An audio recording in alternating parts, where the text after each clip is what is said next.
Hello, my mindful adventurers. It's time for your weekly dose of the blog post this week. I'm so excited because this is the final week of the Radical Alchemization Month, and this week is a week that I didn't think I was going to be talking about anytime soon. This is actually a recent thing for me. Obviously, you clicked it because you're like, what do you mean by, trusting your body, right? Well, we're talking about the primal side of us. We're talking about the side of us that is an animal, honestly, because we're animals. And if you don't believe that, then sorry, but I don't know what to tell you, but you're a fucking animal. You just have a more developed prefrontal cortex than most other animals, right? And that's why we do these things, why you're even using technology, and why you have the job that you have. Anyway, I got my little new moon candle burning back here. It's a pillar candle, but I keep it in a little shell. I also have a new moon candle too. But we are in the full moon. This is full moon in Aquarius. This is a rising of Aquarius. We're about to all become extremely abundant, and I'm excited. I'm excited for that. This is not what we're talking about, but today is the full moon in Aquarius. It's almost said October. It's July 29th. Literally, like, a couple minutes after the peak of the new moon, of the full moon, and I burned all the things I want to get rid of, because full moons are for getting rid of things and letting go of things. Because at that peak, that's the peak. And then after that, it just starts getting smaller and smaller and darker, and you add things in the new moon because it is darkest, it's anything is possible, and you keep adding to that from there. That's how moon rituals essentially go. There's other stuff to it. I'm not an expert, but if you guys are interested in that, that's some information. But you guys are here because you guys want to trust your bodies. You're here because you're tired of hearing people say, like, oh, you shouldn't trust your body because your body blah blah blah blah. Bullshit. It's bullshit. I'm telling you, it's bullshit. If you feel like it's bullshit and you're here and you're like, wow, I think I get what you're saying. All right, okay, all right. This is great. This is fantastic. So I need you guys to realize that me personally, I've never liked the way that society has been polished, civilized, tame, polite, never stepping out of line. Being like everybody, basically being a sheep in a herd and not being like a unique person, or being the black sheep out of all the white sheep, you know what I mean? Being the odd one out, those types of things. I've always liked that, but I never fully embodied that because I made so many rules for myself at a young age that help keep me feeling safe within my skin, within my own body, because I was alone most of the time. There was a lot of things that I had to navigate by myself. So in doing so, I created a bunch of rules and regulations and things that I did to avoid conflict, to make myself feel safe, because I hate conflict. I mean, who really likes conflict, right? To keep myself safe and to keep my nervous system safe. But now, as an adult, these rules make everything worse. If I'm gonna be very frank, these rules make everything fucking worse. And I am learning, like I said, we begun this month talking about quickly, radically moving through old things that no longer work and turning into new people, because we are new people that have new identities, new ideas, new concepts, new understandings of life, because we are more mature than we were, a long time ago. Like, these rules are from when I was a fucking 8-year-old kid, like a 4-year-old. Like, these rules need to fucking change if I want to become that old, wise, crazy woman that people come to for advice. Like, if that's the person that I want to be in 50 years, then I need to make decisions now to change that so that I can become that person. I can't just expect 8-year-old Jamila to become a wise old crone. Like, that's not how that works. Children do not become wise old crones, because they're children. They become wise old crones because they've experienced fucking life and they know some shit, right? And I know some shit and I've experienced some things, but I need to, like, step into that adult mentality, which is I can control my life, right? what I do, my actions that I take, the thoughts that I have, and the things that I say, I can control those things. When I was a kid, that was not something that I was fully in control of because I was a child and I didn't know what the fuck I was doing. And I'm not gonna lie, I was a stupid, fucking, horrible child. I'm just kidding, no. I love myself. I love my childhood self, but there were some times that I'm just like, you thought that was the greatest thing to do, but I was also a fucking child, so like, you can't blame yourself for shit you did as a child because you were a child and you didn't know better. You're only doing what you could with what you have because there's nothing else you could have done. And literally the song You Didn't Know Better by I think it's Satri Gushtiana. I don't know, I'm gonna say her stuff right here. It's like popping into my head. It's literally saying like, you didn't know better, you were just a child, like, you know, you're safe now, and now we can work through those things because you're an adult and you're a provider and you're everything now. But anyway, aside from that song popping in my head, but yeah, so this month we started off with burning off our old identity quickly, and then the second week we stepped into our unapologetic self, and of course we've been talking about that for like months now, and sovereignty, but I use Death Clock or Metalocalypse as a teaching mechanism because I've been obsessed with it. I'm still obsessed with it. I literally watched the show almost 3 full times through now, and I've been listening to the music constantly since I wrote that blog post. So I've been doing a deep dive. I don't know. I'm thinking about doing like stuff on some of the episodes, but I'm not sure. I don't know. We'll see what happens. Anyway.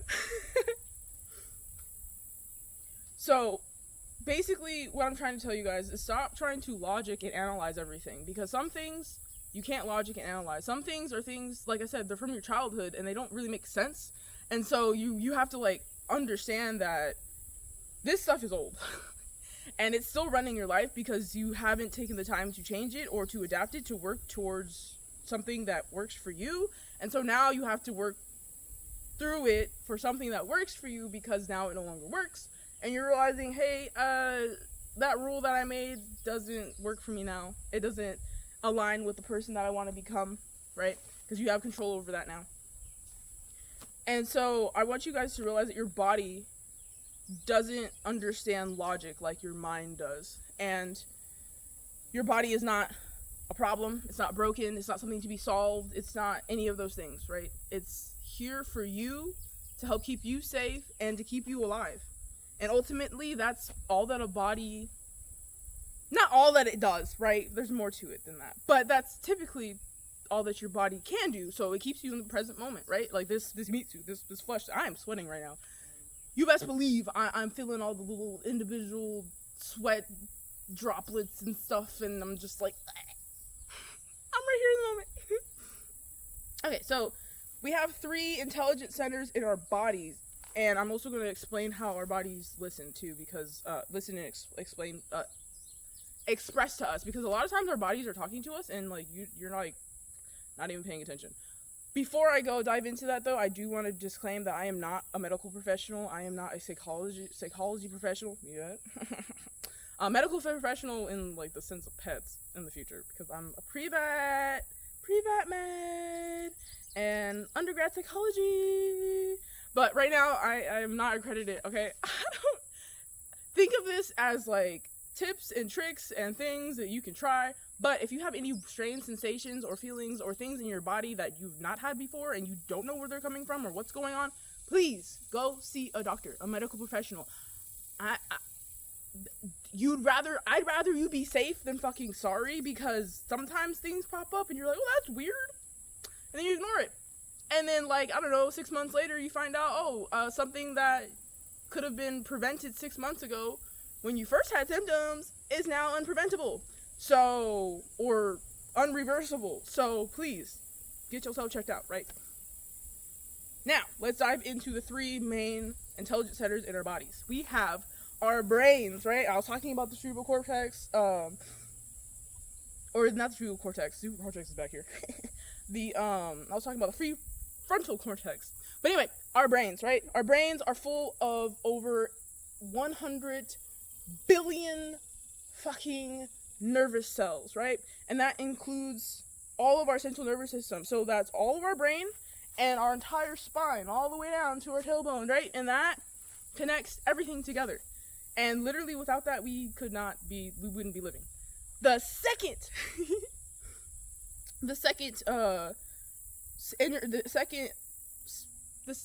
brain, the second section of bundles of nerves is our gut brain, which is the enteric nervous system, which literally covers our entire digestive tract. So like from our mouths, like our esophagus, all the way down to our anus, right? And the thing about this I need you guys to realize is that this hole from here to back here, where the poop comes out, is the only hole in the body that directly goes through the body and allows physical objects to pass through the body, right? So it is our connection to the universe, our connection to the outside world. I truly believe that the gut brain and the next brain I'm going to talk about, which was the heart, are extremely linked and tied to our intuitions. And I'm actually going to put that down below because I put it in the blog, and I really want you guys to go check that out, because this is my inference, right? This is my guess. Okay. So go check that out. Also, I talk about all of this in way more details and way more depth, and I have links and some resources in that blog post as well to back up what I'm talking about, because literally I'm just reciting information from old blog posts. Anyway, so that is made up of over, I don't have it on here, but I believe it's 60, I'll put it here if it's wrong, but 60 million neurons, and that is basically your second brain. It's able to control certain enzymes and, related to the digestive tract, like, the enzymes for your liver and kidneys, all that. Hormones, appetite, mood, and a bunch of other stuff that I can't remember right now off the top of my head, but it controls those things, right? And, the gut itself is one of the first things to form when you are but a little zygote, which is a single cell organism within your mother's womb. And then after that, after you become a single cell organism, so the egg and sperm can collide and become you, then you start to divide and make cells and stuff, and the first thing your cells make is your gut tube. Yay! It starts with your mouth and ends with your butt. And if you're a worm, it starts with your butt and ends with your mouth. I know this sounds crazy, but I don't know. I feel like there's fun information. I took embryology. I fucking love embryos. I think that shit's cool. I'm really in the sense, I love primal shit in the sense of all that, like human life, life in general. I love it. Anyway, so it's one of our oldest systems, right? And so it's going to be one of the things that notices things before, like sometimes when you feel something in your stomach, or like I said, the heart. I'm just going to go ahead and talk about the heart real quick because I keep mentioning it. But the heart is the third intelligence center in our body. It can hold memory. It can also help the heart beat without interference, without signals from the brain, because it has the ability to remember. It also has the ability to control mood and obviously blood pressure and things like that, right?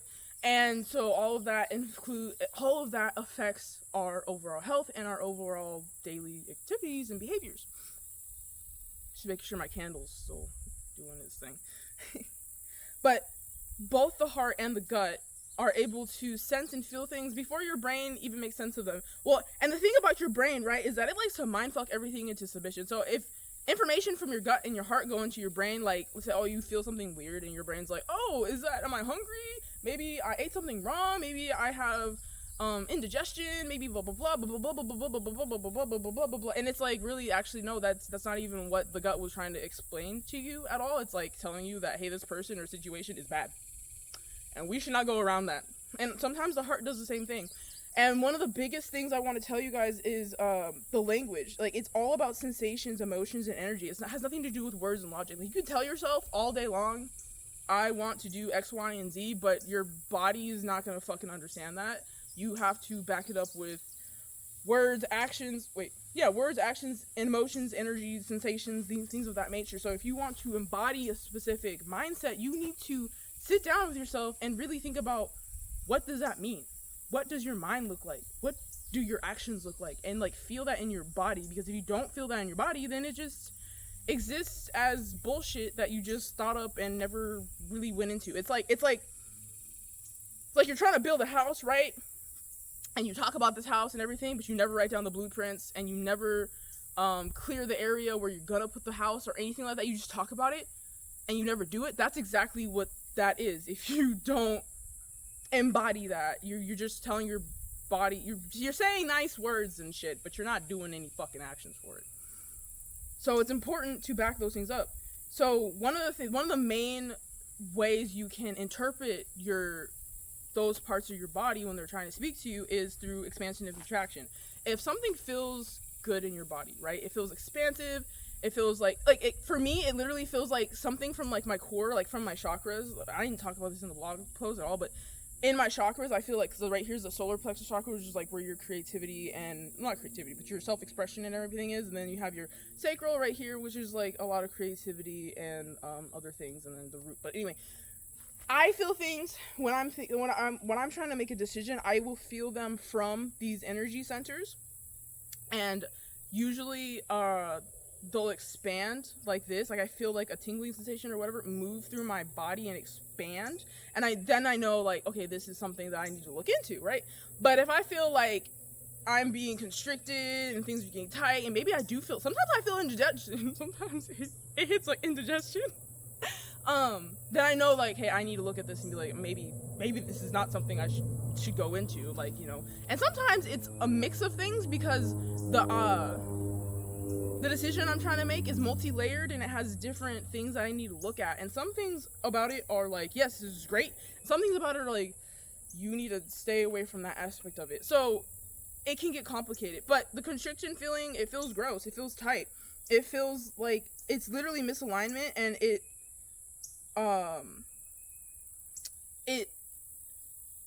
pushes up against your boundaries. Like it makes you very, it's like a very uncomfortable feeling. And I don't want to like, I don't want you to like think like, oh, anxiety, because like anxiety can also do that too. Like you could be literally about to do like the most amazing, coolest thing in the whole world, but you're gonna feel like constriction because your body's like, wait, no, I don't. It's like, wait, let me tell you something. Same, kind of like the same concept for like when our brains, when we feel like that anxiety, right? I'm sorry. So there's a plane. You probably heard it earlier. It's back there, but I thought it was over here. There's a fucking vulture flying, and my brain was like, oh, it's the vulture. No, it's a fucking plane making that sound. Anyway. So another thing too, I want you to mention, like I said earlier, like your brain will be like, oh, but what if it's this? What if it's that? What if it's that? Well, usually, right? Your first reaction is the truest and most realist reaction, right? You can't control that. Like what comes out, like the first word, reaction, sensation, that's usually the truth. And then what comes after that is like shit your brain makes up. So really lean into that first reaction and see if it is true for you. Cause like I said, on average, typically the first thing that comes to your mind is the truth, okay?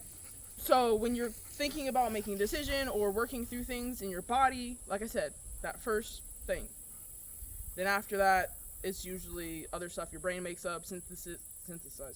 Your brain synthesizes answers and solutions and other things that actually don't make any sense and don't work for you. Or don't work for the situation because it's trying to make sense of it. But there's nothing to make sense of because it's a sensation that's expressing to you that maybe we shouldn't do that. And like I said, like our brain, it takes a while for our brain to turn that into language. Like it knows, like you can like actively be like, oh, I feel indigestion when I think about this decision. But it's going to take a while for your brain to actually make logical sense of it and be like, oh, this is why. Usually it takes time. Like people say 2020 is hindsight. Hindsight is 2020. So like after this shit happened, you look back and you're like, oh, wow, that makes sense. Same thing. So trust those sensations in your body, because sometimes they're telling you some really fucking important shit and you need to pay attention to it. Okay. So, rewrite your story, right? It's important that you rewrite your story so that you don't see the triggers as something awful, right? And you see them as something positive, something to teach you. They're messengers. Triggers are literally messengers. I literally have a blog post on this. I will put it up here. I think I have a video. If I have a video, it's up here. If it's just a blog post, then it'll be down below. And then this blog post, I literally talk about how triggers are messengers. They're just telling you where your broad boundaries are crossed or where they have been crossed. Because there's things that remind you of things from the past that are not happening currently, but they remind you of things of the past that you need to look at. Because this thing has an origin from way back when you were a child, teenager, young adult, whatever. I don't know what stage of your life you're in, right? But we're just gonna say younger. It could literally be last week. I don't fucking know. Trauma's weird. Trauma can show up. I could have been traumatized 2 hours ago, and something comes up and then triggers, right? But anyway, but triggers are messengers, and they're trying to explain to you, like, hey, like, something's been crossed, a boundary's been crossed, or you need to work through this, or this needs to be done, or X, Y, and Z, right? And it's not something to be, like, afraid of. It's not something to be like, oh, shove that down, I don't need to deal with that. It needs to be something that you look at with compassion and an open mind. And also, like, look at the story that plays when you feel these things. Are you playing a victim mentality? Oh, this happened to me. I had no control over it. And it's possible that you were a victim, yes. But now you are no longer a victim. You're no longer going through that thing anymore. So rewrite the story to work in your favor.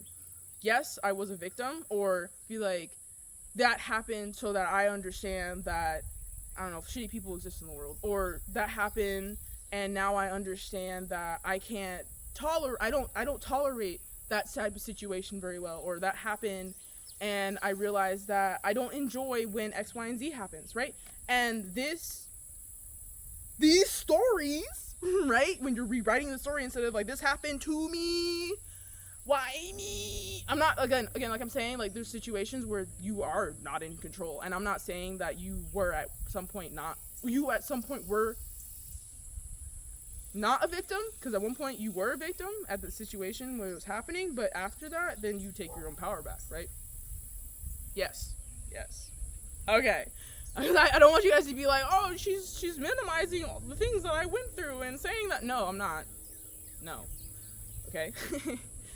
We can choose to continue to be in that honestly, energy zap of, that happened to me, woe is me, be pitiful of me, blah, blah, blah, blah, when we can also literally flip it and be like, that empowered me to realize that I don't fuck with that, or that's something that I just can never let happen to myself again, because I have more self-respect and more love for myself and compassion for myself than I used to. Because sometimes things happen, and yeah, we were victims, but we let it happen because we walked into the situation and steps we took. Like I said, 20/20 hindsight, when you look at that shit, you're like, oh shit, I see it. But also at the same time, I need you guys to realize that sometimes that hindsight never comes. Sometimes you don't know what the fuck it is. You're just like, I feel this way when this happens, but I don't know why. There's nothing from my childhood that I can think of. There's nothing from my teenhood I can think of. There's nothing from last week. I don't know where this came from. I just know I'm dealing with this. That's okay. That's fine. Sometimes we just never know, and that's okay too. Just like sometimes we never get, closure. And I've talked about this before. I think this month I talked about closure. You are in charge of giving yourself closure, especially if the other person does not want to cooperate. They don't have to. They don't owe you anything. You don't owe them anything. But you owe yourself peace, right?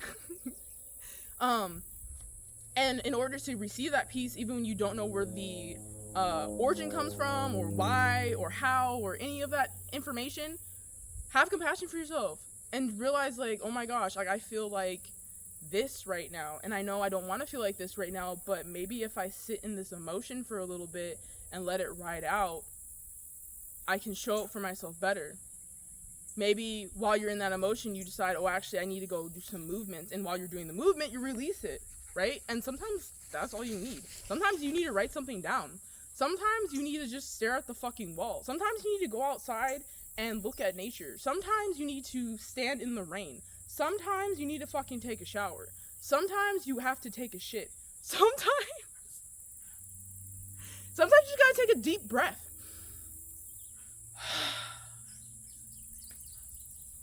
And sometimes you gotta do that multiple times. Sometimes you just gotta take a nap, right? And literally, any of these things could like release trapped traumas, trapped triggers, trapped emotions. It just depends on what you need in that moment. And when you sit with that emotion, you'll be able to figure out what you need in that moment. And I know it's gonna be uncomfortable, and I always tell everybody this. This is the most difficult, hardest work you will ever do in your entire fucking life, but is the most rewarding, because no one can take this work away from you. No one can take this from you. You could be fucking homeless, and this work sticks with you the whole fucking time. They could take your car, they could take your house, they could take your family, they could take your friends, they could take everything that you thought that you had that meant something to you. They could take everything of sentimental value, but guess what? They can't take away the lessons you taught yourself and the things you worked through within yourself. They can't take it away. Now they can re-trigger it and bring the hurt, reopen the wound, but they ultimately do not have the power to do so unless you let them. Boundaries. Now again, like I said, situations where you're not in control. Yes, you are a victim, but you have control over how you let that affect you. Ultimately. In the long run. Now, I'm not saying if you got kidnapped and shit, and like while you're kidnapped, you're like, oh, this is fine. I got kidnapped, and now I realize I don't like this. I don't like being. No shit, you don't like being kidnapped. But I'm just saying, like, after the fact, when you get through it, then we start to rewrite the story. Okay. Or maybe while you're in it and you start rewriting the story, right? Also, realizing that no is a full fucking sentence. Enforce your boundaries. Do not back away from your boundaries. Your boundaries are what keep you safe, what keep you feeling homeostasis, which is basically where you're just chill. You're like in between. There's nothing going on. You don't need anything. Nothing needs you. You're just kind of like, cool. You're in a state of, I keep wanting to say homeostasis, which is not helpful. You're in the same state. Literally, homo means same and stasis state. So you're in the same state. You're equal state. You're cool. And also when you say no, it literally opens you up for things that you desire. And another thing I want to mention real quick is I have my grandmother, my Mima. She is a boundary abuser or boundary steamroller is what I use in the blog post. Literally, I told her, hey, this makes me uncomfortable. And she'll be like, oh, okay. Explain. And I'll explain it in depth multiple times. Cool, whatever. And then as soon as that boundary becomes something that hinders her from doing her thing, her mission, her whatever the fuck she is trying to do for you, that boundary, that don't fucking matter. She don't give a fuck. And she pretends like we never had that conversation. And it's like, really? We didn't have that conversation, but you remember everything we said right before and right after it? I think you're using selective memory. Like, yeah, you're fucking 80 years old, but you're acting dumb. And you're acting like you don't remember shit when I know damn well you fucking do. Especially when it's stuff that is upsetting to you. You remember the things way better. Anyway, but for people like that, like, you gotta enforce your boundaries. And again, if they don't, like I said, this is my grandmother. I don't talk to her anymore. I don't talk to her, like, at all. Like, she tells my family to say hi to me and all that stuff, and I'm like, okay, that's nice. Don't tell her shit. Don't tell her anything. Because I just don't need that energy in my life. But anyway, so instead, like I said, I cut her off. So if there's people in your life like that, like, you might need to cut them off. If they choose to, after you've stated your boundaries clearly, calmly, and, consistently, as long as you've done those 3 things, right? We can tell that person, I don't want to be around you anymore. Because you've said it yourself clearly, calmly, consistently. And the consistency, they don't understand it.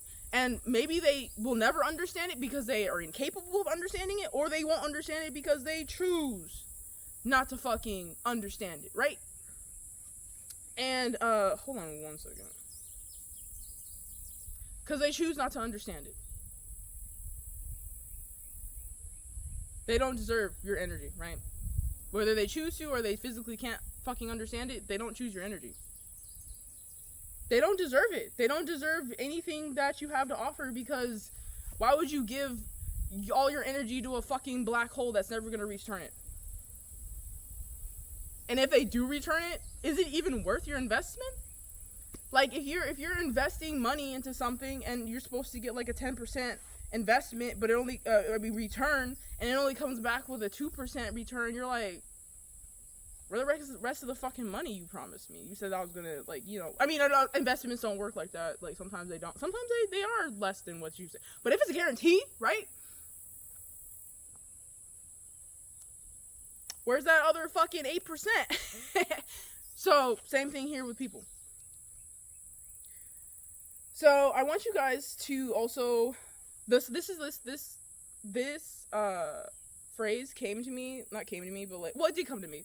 I didn't make it up, but it came to me, and it really hit me like a ton of bricks, because I've heard, you know, water, I think blood is thicker than water, but I don't really like that, because like I said, my grandmother, right, she gave birth to my mother gave birth to me, we are related by blood, but she acts like a monster.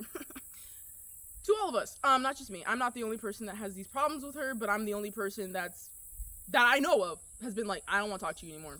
Get out of my life. Anyway, but this quote, it's not like a specific quote. Like, it was made popular by a pastor in the 70s, I think. But the quote is, the blood of the covenant is thicker than the water of the womb. In other words, the relationships you make with other people will always be stronger than the relationship that you are just born into. Unfortunately, just being born into a family does not mean you're going to have safety, security, support, or encouragement of any kind. It doesn't mean any of that.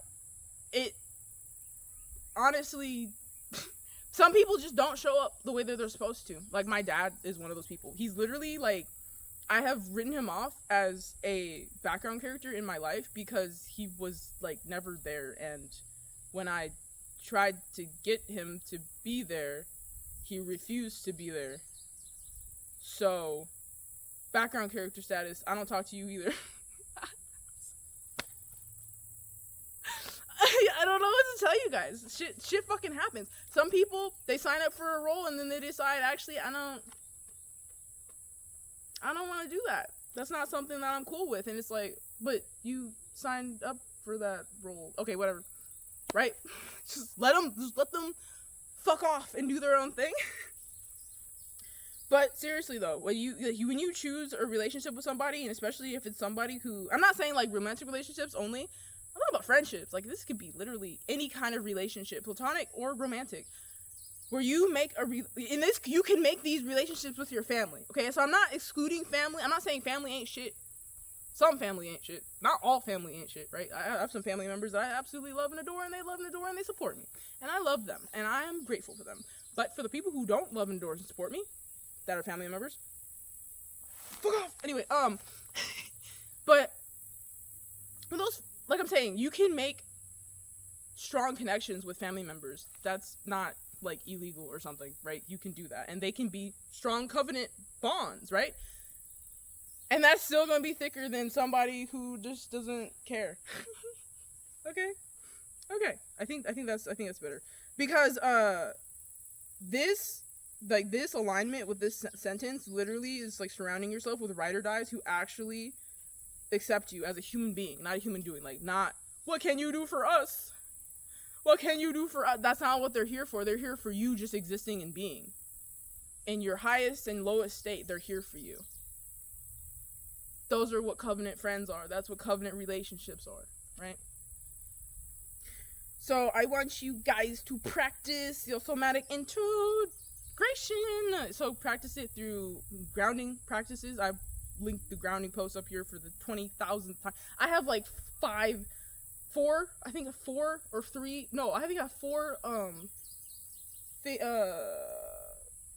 That was a piece of brush. I don't know what I can.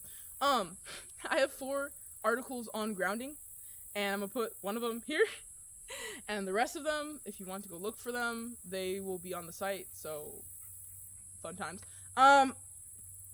But grounding will literally help you stay into your, in your body, drop out of your head and into your body.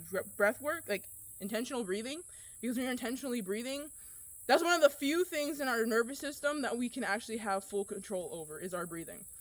And I always tell you guys that if you want to calm down or get excited or literally change your mood at all, start with your breath.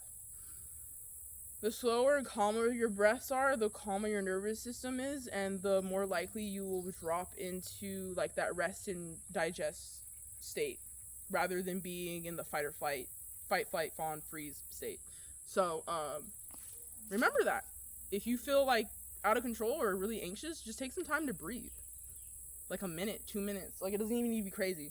And you can do different types of breathing. They got box breathing, the Okigawa technique. I'll have a list here of the different breathing techniques. And then you can also do movements, like intentional movements, like yoga or stretching or walking. And when you walk, like, think about how your feet are touching the ground and how you follow through and your legs and all that. Think about all that as you're walking. Or like as you're stretching, and also vocal releases. And I didn't explain this in the blog post, but when you vocal release, it's literally giving a sound and a tone to energy that's in the body. So let's say like you're angry. Maybe you just want to scream. You can just fucking scream at the top of your lungs, or you can scream with bass. You know, it depends on what kind of scream you want to do. It can be a real guttural scream. When I get really upset, I do real gut screams, like from my toes all the way up, let that shit out, because I feel like I need to. It just needs to be done. And what else? I mean, there's all kinds of different ways to vocalize. You know, you could just be happy. You could be like, you know, make that noise. Like, let yourself express yourself, even if it's gonna sound weird or not civilized or polite or whatever. Like, let yourself express, because when you express yourself like this, especially in public, you're gonna find your freaky friend. No. You're gonna find your friends. You're gonna find the people who accept you. You're gonna find people who are like, oh my god, I do that too. And maybe you don't become friends, but at least you know, hey, someone out there like you exists. I love knowing that, right? And then, yeah, that's really it. I want you guys, this is coming home to yourself. Your triggers are telling you something is wrong, or that something needs to be addressed and looked at. And it's also telling you how to come back to yourself, how to protect your peace, because these triggers are telling you you're not in this situation, your peace is not protected. We need to protect our peace, and sitting in that emotion is what's going to help you learn how to protect that peace, even when it's hard, even when it's painful, even when you don't want to feel it. It's going to help you. I can promise you that. I've been sitting with a lot of hard emotions recently, and as I sit with them, I realize that they're multi-layered, and there's a lot of different things, not just like one thing that caused this, and it's actually like a combination of a bunch of things. It was like, because this happened, I felt this way, and because I felt that way, and then this happened, and this happened, and this happened, and then it made a huge fucking web, and now it's this one fucking thing that's a combination of all these other things, and I need to slowly work through it. It's like an onion. You're unpeeling the layers slowly but surely. So the weekly prompt for this week is, what are some almost a privilege. What are some primal messages your body has been trying to tell you recently? Because if you're able to sit and like think about it, like maybe like every time you think about like one, like a certain thing, like you get really weird gas, or maybe every single time you like think about something, you burp, right? Or maybe every single time you look at someone, you feel contracted, and you're like, why do I feel this way around this person? Or maybe every time you're around someone, you feel like, oh my god, I feel free and open, and I can do whatever I want. Look at those things. These are messages from your body to you. And of course, this isn't only for people in certain situations. This could be applied in any way.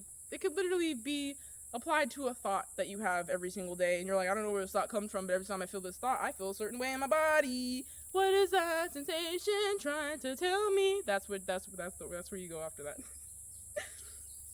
But go ahead and comment down below. Let's talk. It's a community. I'm trying to make a community of like-minded people who want to learn, grow, and thrive together. Because it's a mindful immunity.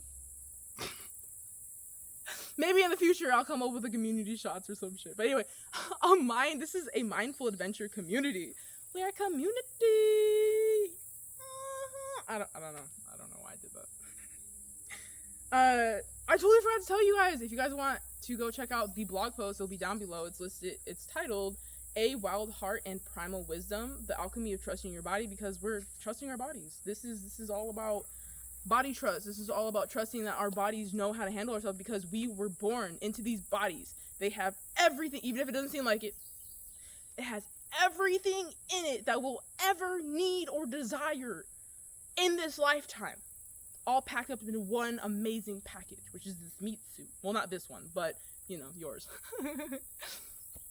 And you'll have everything that you ever need, right? And another, like, I want you guys to also realize too, like, if you need help with any of this, because working through trauma and working through trapped emotions and working through triggers can be extremely painful, can be extremely hard, and be extremely difficult. And I want you guys to realize that you don't have to do it alone. Like, that is not a fucking prerequisite. Like, you don't have to, you don't have to take the hardest fucking route. But if you have access to professionals, go get help from them, because they can help you through. And they can help you make a plan, and they can help you, like, move through it, and they'll be there for you through that. And also make sure that you find someone that you fuck with, you vibe with them, and they feel expansive, and they lean in with curiosity, not with fucking judgment. If you go to somebody and you're fucking paying for them, and they make you feel like shit, contractive, like you're being judged, or that they don't give a fuck, go find somebody else, because they don't deserve your fucking time or your money. That's a waste of fucking time or money to invest it into somebody who don't give a fuck. And some people are like that. So be on the lookout.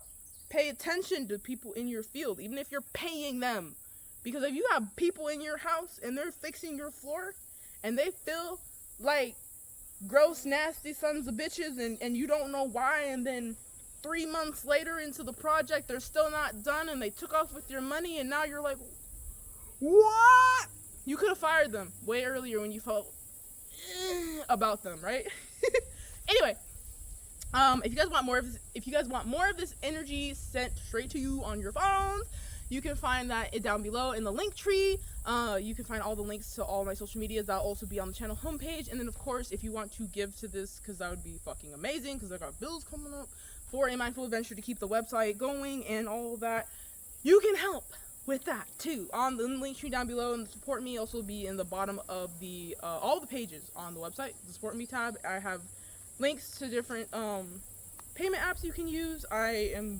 Swear to God, I'm gonna be working on fixing that page so that it has everything on it that I want it in the way that I want it, so we don't have to go through a bunch of different fucking apps, and it all centers on the website. Yay! Because this is all for a mindful adventure. All the money you guys give me goes straight to a mindful adventure. All the money I make in TikToks goes straight to a mindful adventure. I do not see this money for myself. It goes to the cause, because I am trying to build this up. Right, good, cool.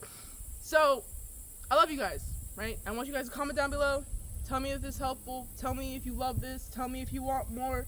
Tell me that you love a mindful adventure. I'm just kidding. I don't know. At one point, maybe I'll come up with a theme song or something. Anyway, I love you guys so very fucking much. And I hope you guys have a wonderful rest of your day. Bye, guys.